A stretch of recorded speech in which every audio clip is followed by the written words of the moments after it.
This is a demo for my process of getting spreadsheet data into Unity 3D. Let me start with the Unity 3D client and this entity ID example prefab that has an entity type with UI with ID UI script on it. In my game, I have a bunch of different entity types here. You can see they're all indexed with certain numbers, and within each one, I have a bunch of different entity IDs, and it's a contextual dropdown. It's loading a large database of JSON objects from inside of the client. You can see all of these things are JSON inside of the client, and it uses that to generate dropdowns. So what I want to go look at the animals, I want to look at these animals first, and notice that the animals go from 1 to 15. What I'm going to do now is I'm going to add a new animal inside of a spreadsheet and basically go through the whole process of getting the data into Unity and then refresh the data inside of Unity and then show you that I can add this new animal. So let's come in here to our spreadsheet. I'm going to make a dragon, make it really powerful,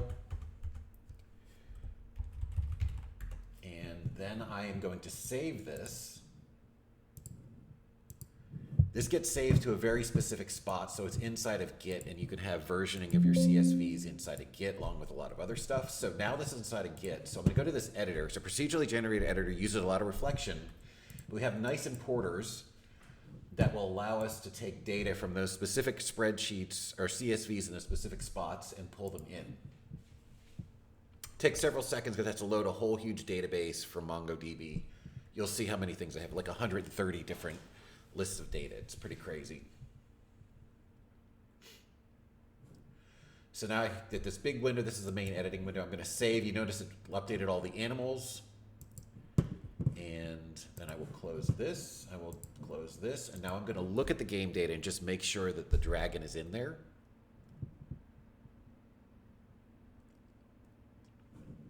And I go to the animal type settings. You can see a lot of different types of settings, details, data, dragon. Yes, dragon is there.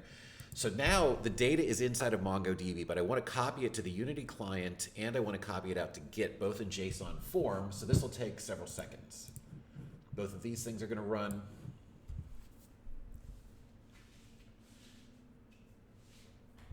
While that's happening,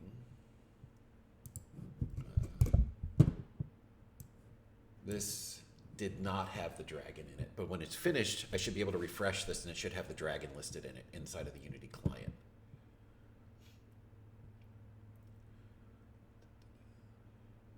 Okay.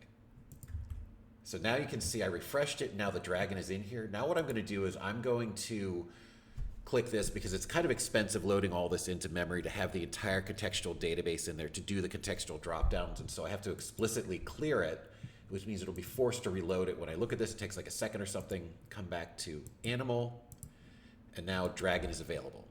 And that's it basically, the process by which I can start with a spreadsheet, basically put everything in a database, copy it out to Git, copy it out to the Unity client, and start using it inside of the Unity client. Let me just show you a really quick Git commit.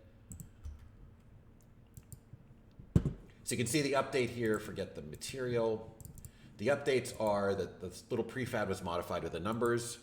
The DTO was saved for the version settings overall and inside of the animal settings. And then inside of Git, the game data, animal settings, and the importer. So it's actually the data is being saved 3 times. It's saved inside of the Unity client just so that if you're doing like a local game or you want to have a bunch of default data, it's there.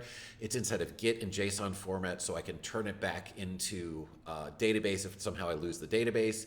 And it's also the CSV is in there so you can get versioning of your CSV. And so that's it. Thank you.